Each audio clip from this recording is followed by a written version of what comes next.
Bonjour à tous, c'est Nico le jardinier. On se retrouve pour une nouvelle vidéo.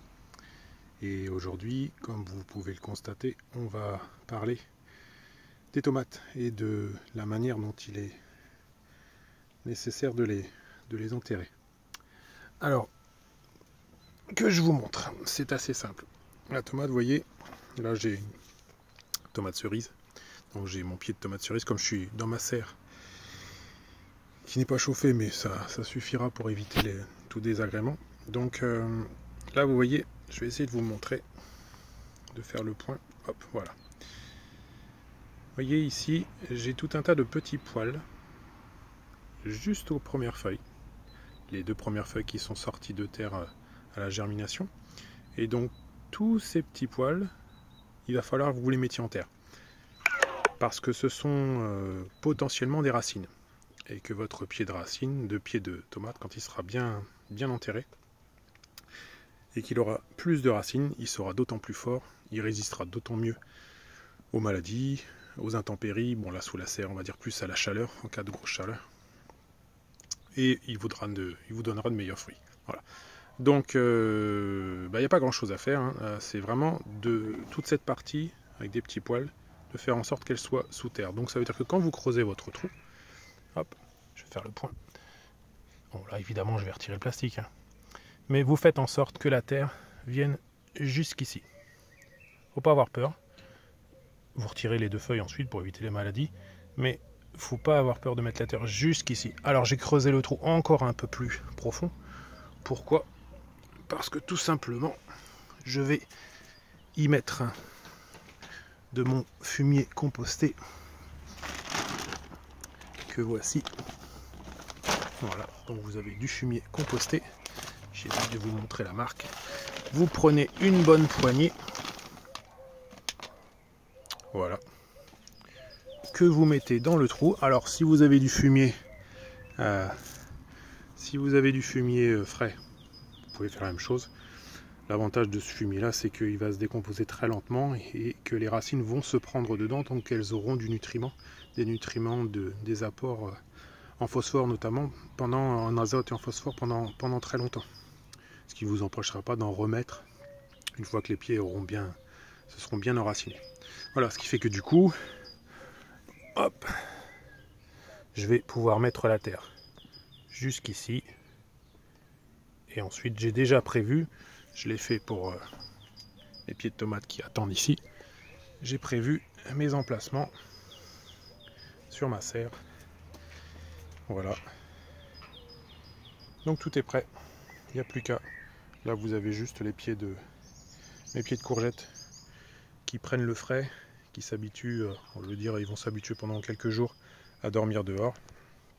Voilà, je fais le point, pardon.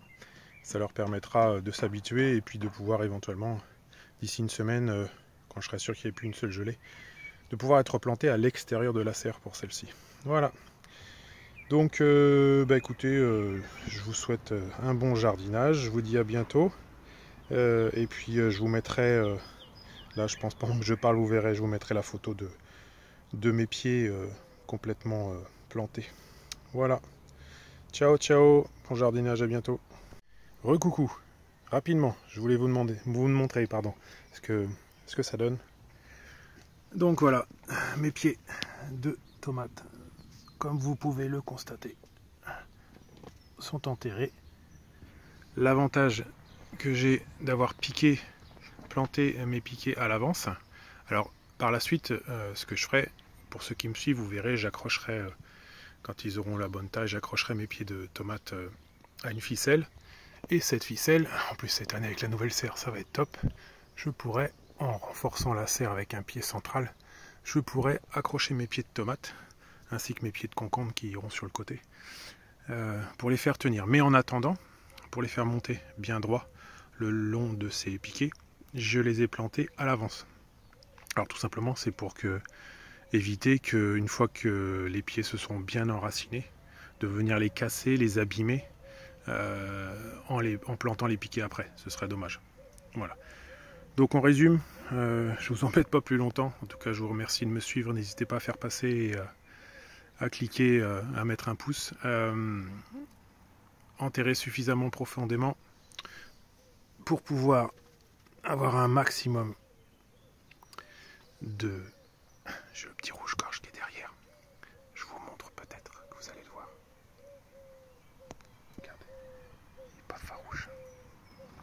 Hop, il s'est envolé. Bon, donc, je vous dis, je me suis fait un pote. Voilà, suffisamment profond pour pouvoir enterrer tous ces petits poils qui vont se transformer en racines, qui font que vous aurez des pieds de tomates bien vigoureux. Un peu de compost au fond. Alors du compost, moi j'ai mis mon fumier déshydraté, vous pouvez mettre du fumier frais. Je sais que d'autres mettent aussi du purin d'ortie, qui est très bon, enfin en tout cas tout ce qui peut apporter. Et on verra par la suite, je vous montrerai d'autres choses à faire pour vos pieds de tomates, tout ce qui peut apporter de l'azote et du phosphore pour faire en sorte qu'elles prennent bien à la terre. Et pensez à planter les piquets à l'avance. Déjà, ça vous permettra de vous organiser, de savoir où vous allez mettre vos pieds de tomates, parce que là, vous voyez, il m'en reste, hein, j'en ai encore là-bas. J'ai pas pu tout mettre, tant pis, c'est pas grave. Mais de toute façon, également, ne pas casser les racines si jamais vous êtes amené à les faire monter uniquement à base de tuteurs, ce qui arrive encore assez souvent. Voilà, je vous dis à bientôt. Ciao, ciao. Décidément, regardez dans mon dos. Mince, il est parti. Je vous ferai certainement une petite vidéo bientôt pour vous parler de lui. Voilà. Ciao, à bientôt, bon jardinage. Et n'hésitez pas, si vous avez besoin, dans les commentaires. Ciao!